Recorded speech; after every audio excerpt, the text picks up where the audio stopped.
Voici un deuxième exemple de groupe fini, également très important, le groupe des permutations Sn. Après l'avoir défini, nous regarderons l'exemple S3 et nous terminerons par la décomposition des permutations en composition de cycles.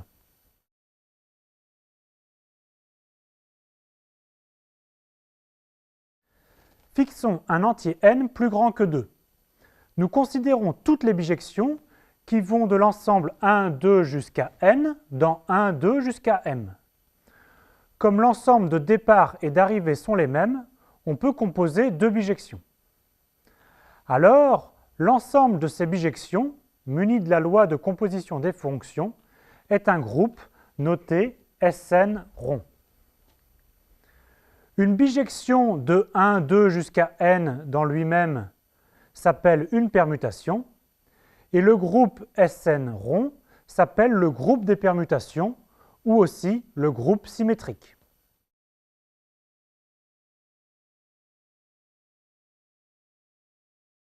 Le groupe Sn est un groupe fini qui contient factoriel n éléments. La preuve n'est pas dure. Nous comptons le nombre de bijections f possibles. L'image de 1 peut être n'importe quelle valeur de 1 à n. Il y a donc n choix pour définir f de 1. Pour f de 2, on peut choisir toutes les valeurs sauf f de 1, car sinon f n'est pas bijective. Pour l'image de 2, il y a donc n-1 choix. Pour f de 3, il y a n-2 possibilités, etc. Pour f de n, il ne reste qu'une seule possibilité. On résume n choix pour f de 1, multiplié par n-1 choix pour f de 2, multiplié par n-2, etc. Il y a bien factoriel n bijections. Le cardinal du groupe des permutations est factoriel n.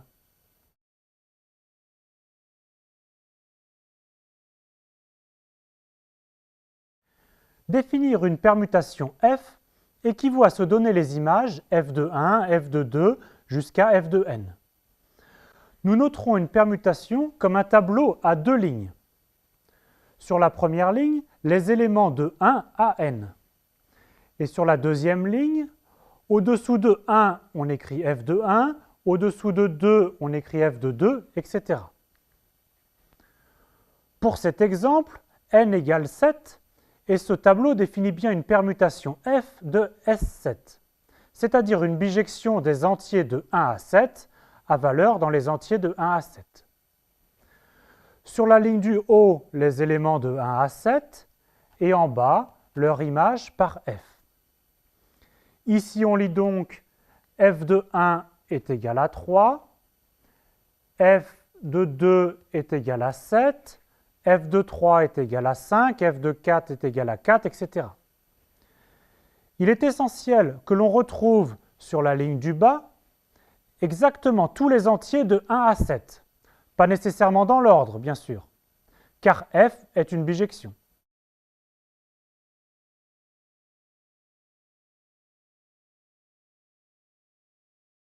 Voyons de plus près la structure du groupe Sn. Son élément neutre est l'application identité qui a K associe K. Par exemple, l'élément neutre de S7 est la permutation suivante. L'image de 1 est 1, l'image de 2 est 2, etc. Ayant deux permutations f et g, comment calculer la composition g rond f? C'est facile. Tout d'abord, on réécrit la permutation f. De la deuxième à la troisième ligne, nous allons écrire la permutation g.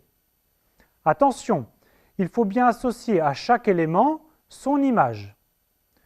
Donc ici, pour la première colonne, quelle est l'image de 3 par g? C'est 2. Ensuite, on continue, l'image de 7 par g est 6, etc. Et on complète ainsi la troisième ligne. Nous avons de la première à la deuxième ligne l'application f, de la deuxième à la troisième c'est g, et donc de la première à la troisième ligne c'est g rond f. La deuxième ligne est devenue inutile, on ne conserve que la première et la dernière ligne, c'est l'écriture de la permutation g rond f. L'inverse d'une permutation F est encore plus facile à écrire. Il suffit d'échanger les lignes du haut et du bas. Comme F se lit de haut vers le bas, alors F-1 se lit du bas vers le haut. Pour réécrire la permutation F-1, on recopie d'abord la ligne du bas de F. Ensuite, on recopie la ligne du haut de F. Et on préfère réordonner le tableau en commençant par 1 et son image, puis 2 et son image, etc.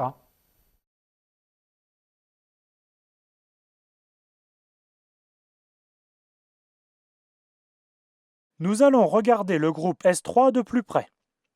Tout d'abord, il contient factoriel 3 égale 6 éléments que nous explicitons.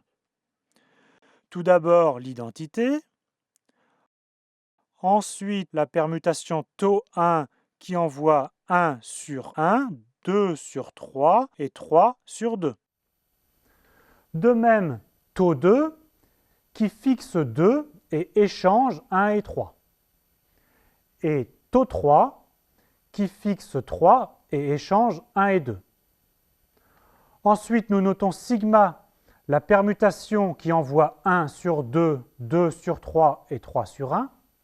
Et sigma-1, qui est son inverse, la permutation qui envoie 1 sur 3, 2 sur 1 et 3 sur 2. Nous avons trouvé les 6 éléments qui composent S3. Maintenant, effectuons quelques calculs.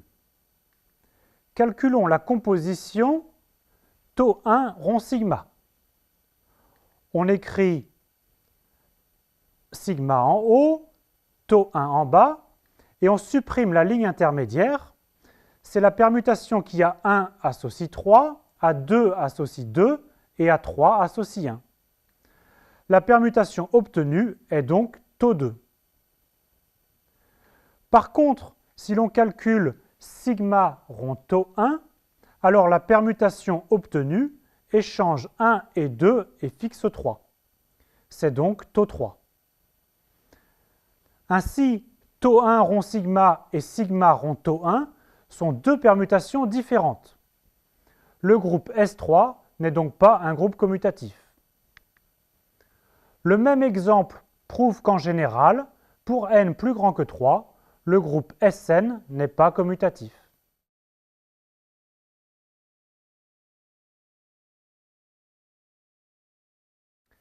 Nous allons établir la table du groupe S3, c'est-à-dire calculer toutes les compositions G rond F pour tous les F et G de S3. Par exemple, nous venons de calculer taux1 rond sigma qui est égal à taux2. Et aussi sigma rond taux1 qui est égal à taux3. Il y a des cases qui se remplissent facilement. Si G égale l'identité, alors G rond F est égal à F. Si c'est F qui est l'identité, alors G rond F est égal à G. Pour compléter les autres cases, il n'y a pas d'autre solution que de faire les calculs des compositions. À vous de vérifier la table.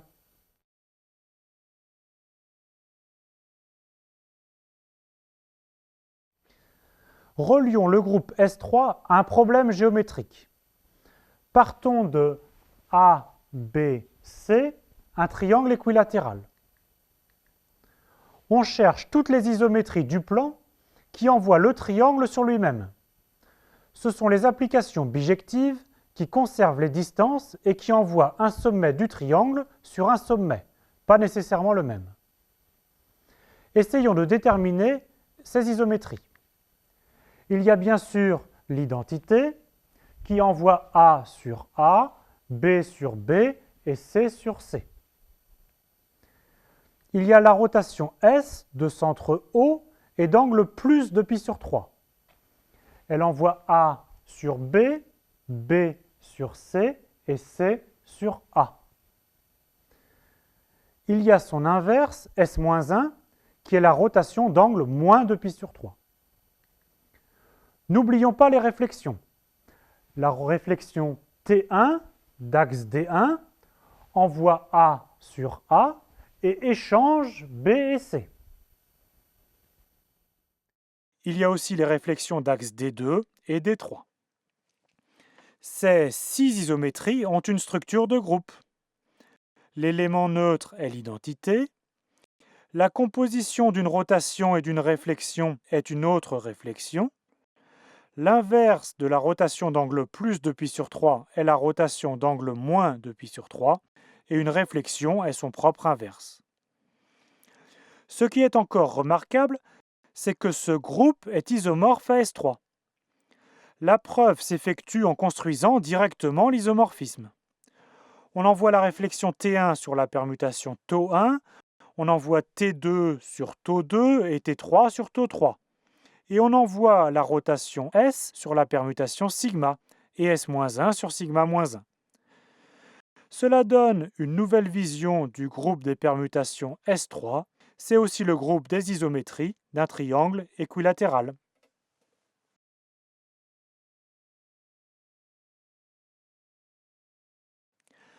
Nous allons nous concentrer sur quelques permutations spéciales, les cycles, qui vont engendrer toutes les permutations. Un cycle est une permutation sigma qui fixe un certain nombre d'éléments i. I est fixe si sigma de i est égal à i. Et tous les autres éléments sont obtenus par itération d'un seul élément, c'est-à-dire qu'on peut trouver j, et les éléments non fixés sont sigma de j, sigma carré de j, etc. C'est plus simple à comprendre sur un exemple. Soit sigma la permutation suivante. Les éléments 1, 3, 6 et 7 sont fixes, et les autres s'obtiennent comme itération de 2. 2 s'envoie sur 8, 8 s'envoie sur 4, 4 s'envoie sur 5, et 5 s'envoie sur notre premier élément 2. On aurait aussi bien pu partir de 4, 5 ou 8. Nous noterons les cycles sous une forme plus condensée. Ici, nous écrivons 2, 8, 4, 5. Il faut lire cela ainsi. 2 s'envoie sur 8, 8 sur 4, 4 sur 5 et 5 repart à 2. Les éléments qui n'apparaissent pas sont fixes. Par exemple, 3 n'apparaît pas, donc sigma de 3 égale à 3. On aurait aussi pu noter ce cycle d'autre façon. Cette écriture n'est pas unique. Les autres écritures sont 8, 4, 5, 2, 4, 5, 2, 8 ou 5, 2, 8, 4. Enfin, l'inverse d'un cycle est aussi un cycle. Pour écrire le cycle sigma-1, il suffit de renverser les éléments. L'inverse du cycle 2, 8, 4, 5 est 5, 4, 8, 2.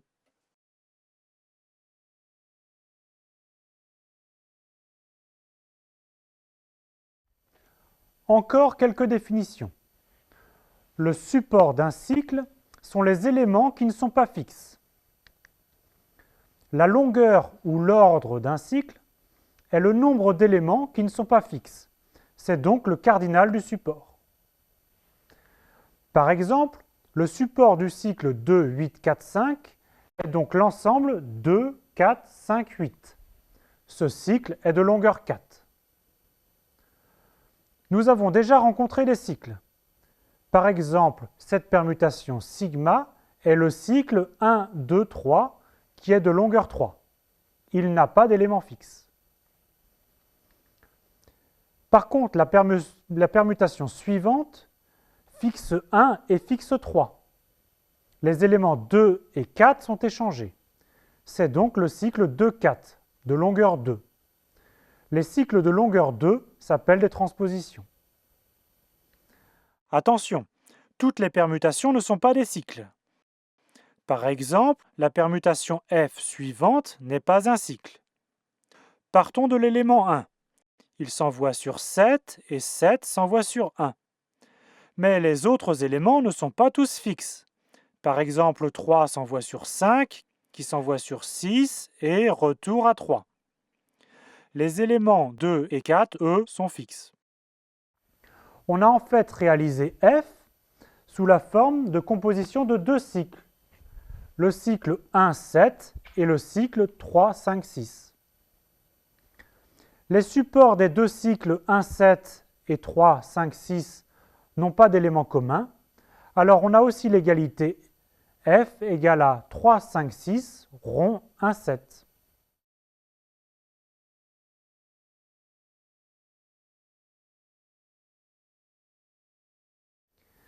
L'exemple précédent est un cas particulier d'un théorème général que nous admettons.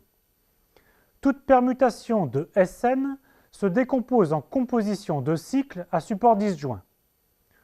Autrement dit, les cycles engendrent toutes les permutations. Nous avons l'existence, mais nous avons aussi l'unicité. De plus, cette décomposition est unique. Il faut comprendre l'unicité ainsi. On autorise quand même plusieurs écritures pour chacun des cycles.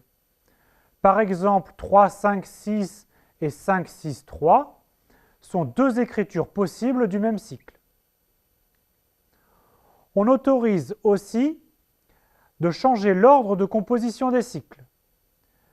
Par exemple, les deux écritures 1, 7, rond 3, 5, 6 et 3, 5, 6, rond 1, 7 désignent la même permutation. Modulo ces changements d'écriture, la décomposition d'une permutation en composition de cycles à support disjoint est unique.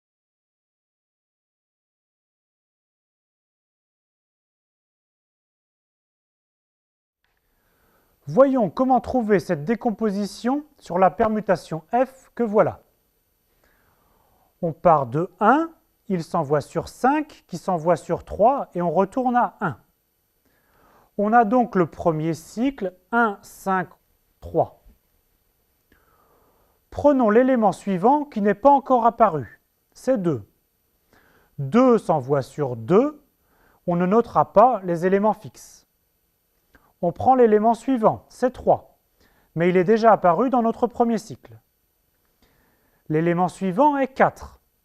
Il s'envoie sur 8 qui revient à 4. On compose donc avec le cycle 4, 8. Ensuite, 6 s'envoie sur 7 qui s'envoie sur 6. On compose par le cycle 6, 7. On a bien écrit F comme une composition de cycles et par construction, les supports sont disjoints. Le théorème nous certifie que si nous avions fait d'autres choix, par exemple on part de la fin en cherchant d'abord l'image de 7, etc., alors nous aurions obtenu la même décomposition, en s'autorisant à écrire les cycles dans l'ordre que l'on souhaite.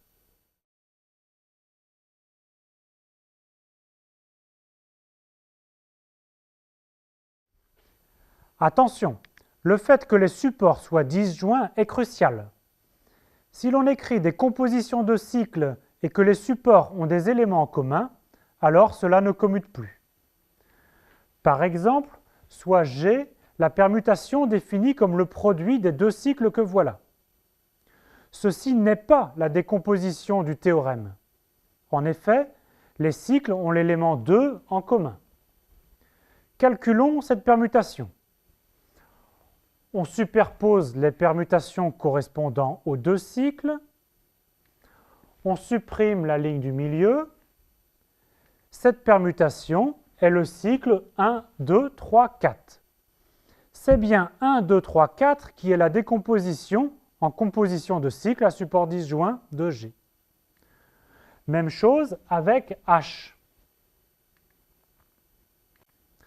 Je vous laisse vérifier que H est le cycle 1, 3, 4, 2. Ainsi, G et H sont deux permutations différentes. Par exemple, G de 1 vaut 2, alors que H de 1 vaut 3.